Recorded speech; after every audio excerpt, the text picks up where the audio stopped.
Večji del tekme je izgledalo, da boste na koncu s težavo zmagali, na koncu pa so ti 3 goli razlike, kar dobra popotnica glede na video na danes. Ja, moram reči, da glede na tekmo, kako je šla, moram biti na koncu z rezultatom zadovoljni, vendar iskreno jaz osebno nisem zadovoljni s pristopom moje ekipe. Pokazali smo zelo malo napram prejšnjim tekmam in nekateri igralci se bodo mogli vprašati za svojo minutažo. Po drugi strani pa moramo roko na srce, nekateri igralci, standardni člani danes so bili pač odsotni, 3 smo bili poškodovani brez enega treninga, šli od tekmo odigrati na svežino in na koncu zmagati doma s 3 razliki, ne glede na to, da je tretji ligaš, je vseeno roko na srce dober rezultat. No, tretji ligaš, ampak danes ni izgledalo, da je tretji ligaš ekipa delovala zelo,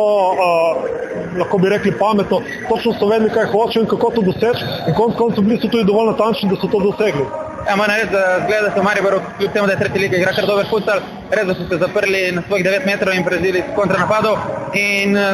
koncu tudi futsal dan danes ga zna igrati vsak, nismo imeli svoje šanse, pokalo je, vendar